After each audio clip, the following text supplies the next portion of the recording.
Hello and welcome to Elecspo, and today we're talking about FIFA 21. Yes, the new incarnation of everyone's favourite most hated game isn't too far away, and I know for a fact that everyone will buy it, despite the fact that loads of people keep going, "Ooh, I'm not getting the new one, FIFA 20 was crap, it hasn't been good since 2017. Whether it's whinging about the servers, Ultimate Team, Volta mode or even the music, people like and want about FIFA, and today that's what I'm going to do as well. Career mode's my favourite thing about FIFA, but it's a mode that's been neglected for years now. They've announced a few new features for FIFA 21 that look pretty decent, but for now here are my 9 ways that EA can improve and fix career mode. Number 1. Make the big teams less dominant. No matter what point you're in your career, the same teams are always at the top. If it's the Premier League, then you've got Liverpool and Man City, and if it's Spain you've got Real Madrid and Barcelona. Sure, they are the dominant teams in their countries, but not as dominant as FIFA think. More often than not, both teams will get more than 100 points, making winning a league title almost impossible, unless you win most of your games and go unbeaten. It completely takes the fun out of the season if you're going for the title, because you just know for a fact that the big teams aren't going to slip up unless you're the ones playing against them. Number 2. Teams should change the way they play.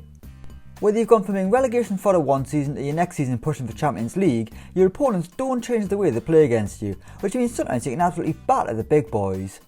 They always leave so much space in behind that you can just keep hitting them on the break without them changing how they play, despite being 4-0 down after about half an hour. We can change our tactics during the game, so why not the opposition? I mean, this might already happen, but I haven't noticed it. I'd love to see teams use different tactics depending on the opposition, just to make things a bit trickier. I'm doing a Wolves season at the minute and played newly promoted Cardiff, who just sat in and defended because that's how they always play, but it completely neutralised me and gave me my first defeat of the season. It was a welcome one though, as it made me know I need to be more lethal in the final third. The better your team gets in your career, the more respect opponents should give you and change their setup accordingly.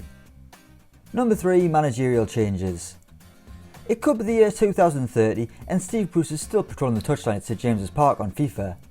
Well, that needs to change. There should be manager sackings, changes on the touchline just like transfers.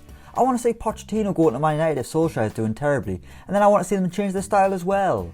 Each manager's got their own philosophy, and that should be reflected in their team, and it will make career mode much more interesting and engaging for a longer time if teams change their style of manager every few years, just like in reality. Number 4. Less random transfers. Why would Man United sign Romain Saiz, or what about Liverpool always selling Trent Alexander-Arnold and replacing with that lad called Corona?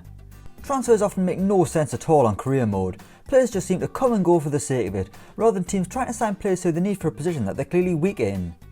Hopefully this issue is being addressed with FIFA 21's new authentic transfers feature, but we shall wait and see. Number 5. Use your own wages. Whenever you sign with a team as a manager, or even in Be a Pro, you get a wage. I want to be able to use that wage. I want to buy a car, buy a house, maybe donate to some local charities, stuff like that. I basically want career mode to turn into The Sims. To be honest, I don't care that much about this one. Number 6. Better press conferences and player interaction. When this feature was first added, I thought it was made things much more realistic for players, and it was a good way of boosting morale after a game, but my word is it wrong a lot of the time. You'll lose 4-0 to Bournemouth and the interviewer will ask you, "So you're still unbeaten, how long can this run continue?" I mean, did you just watch the game? Half the time now I don't even bother with the post-match presses because they're just boring and repetitive. If you could get asked about certain players, maybe what happened in the match, I might reconsider. Player interaction is annoying too, as you get youngsters way too above the station wanting more money, and the things you can say back to them are often so limited. If there were more options and more repercussions because of what you said, it would be a much better feature and actually worth our time. Number 7. Fixture overload. I don't know what it is about FIFA, but fixture congestion has always been an issue.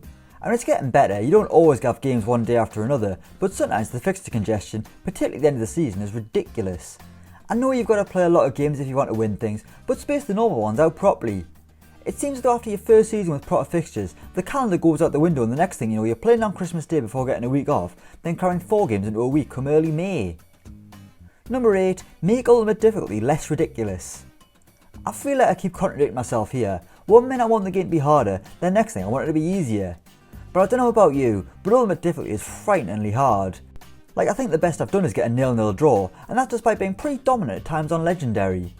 So maybe Ultimate difficulty needs to be toned down a little bit, or better still, make an in-between difficulty. Call it something snappy like, harder than Legendary but not so hard that you want to pull your hair out and throw your controller.